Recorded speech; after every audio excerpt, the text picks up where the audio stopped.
और नरेंद्र मोदी ये काम करके मेजॉरिटी वोट्स को कंसोलिडेट करना चाहते हैं। 6 दिसंबर 1992, इस पर क्या बोलना है आप लोगों का, बोलो। कोई नहीं बोलता। इसलिए नहीं बोलता क्योंकि सबको मेजॉरिटी कम्युनिटी के वोट्स को हासिल करने का झगड़ा है। तो उस जगह पर 500 साल तक मुसलमान नमाजें पढ़े। कांग्रेस के जीवी पंत मुख्यमंत्री थे, रात के अंधेरे में उसमें मूर्तियां रख दी गई। सर 22 तारीख को राम मंदिर उद्घाटन हो रहा है। सर राम मंदिर उद्घाटन हो रहा है 22 तारीख को। आपको क्या मुला ये कर जा रहे हैं एक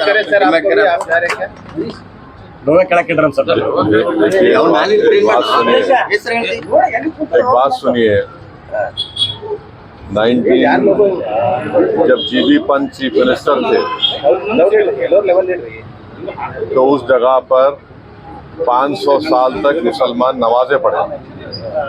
कांग्रेस के जीवी पंत मुख्यमंत्री थे, रात के अंधेरे में उसमें मूर्तियां रख दी गई। मेरी मस्जिद थी, है और रहेगी। उन्होंने मूर्तियां नहीं निकाले। और फिर वहां पे कलेक्टर थे जिनका नाम था नायर साहब मस्जिद बंद करा के वहां पर पूजा शुरू कर दिए। और 1950s में नायर साहब जनसंघ के पहले मेंबर ऑफ पार्लियामेंट बने। फिर 1986 में लॉक्स खोले गए, बगैर मुसलमानों को सुने। बूटा सिंह शिलान्यास कर दिए। 6 दिसंबर 1992 को सुप्रीम कोर्ट को ये वादा करके बीजेपी संघ परिवार बाबरी मस्जिद को डिमोलिश कर दिए, शहीद कर दिए। और बीजेपी के पास ये मुद्दा कब आया आपको मालूम? आप लोग मालूम बीजेपी कब उठाई? 1989 में पालनपुर में बीजेपी रेजोल्यूशन पास करी। विश्व हिंदू परिषद जब फॉर्म हुई, जब तो राम मंदिर नहीं था। महात्मा गांधी बोले क्या? महात्मा गांधी इस बारे में बोले, उन्होंने तो बहुत बड़े, उन्होंने तो हे राम बोल के मारने वाला गोली मारा उनको वोट से, उनके जबान से ही तो निकला था। वो बोले क्या? नहीं बोले। तो ये पूरा एक सिस्टमेटिक तरीके से भारत के मुसलमानों से ये बाबरी मस्जिद को छीन लिया गया। सुप्रीम कोर्ट का यकीनन फैसला है। सुप्रीम कोर्ट हमारे मुल्क की आखिरी एपेक्स कोर्ट है। टाइटल सूट था, तो टाइटल सूट में सुप्रीम कोर्ट ने ये कह दिया कि फेथ की बुनियाद पर हम ये जगह मुसलमानों को नहीं दे सकते।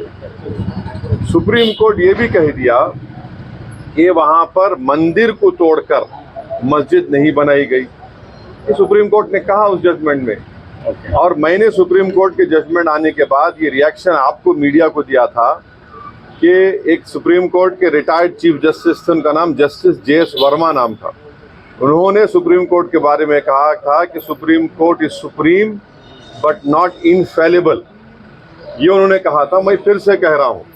और मैंने उस वक्त ये कहा था कि ये जजमेंट आने के बाद ऐसे कई मुद्दे खुल जाएंगे, जिसको अंग्रेजी में बोलते हैं Pandora box will be open. और आज आप देख रहे हैं कि हर जगह पर संघ परिवार जाकर ये बोलता है कि नहीं, यहाँ पर मस्जिद नहीं थी। ये मेरा मानना है, ये मेरा बोलना है, हम ये बोल रहे हैं। अगर जीबी पंत मूर्तियां हटा देते तो क्या आज ये दिन देखना पड़ता हमारे को? अगर 1986 में ताले नहीं खोले जाते तो क्या आज ये दिन आता? क्या अगर 6 दिसंबर को बाबरी मस्जिद डिमोलिशन नहीं होता तो क्या ये दिन देखना पड़ता? ये सवाल है हमारे, इसका जवाब कोई दे ही नहीं रहा है।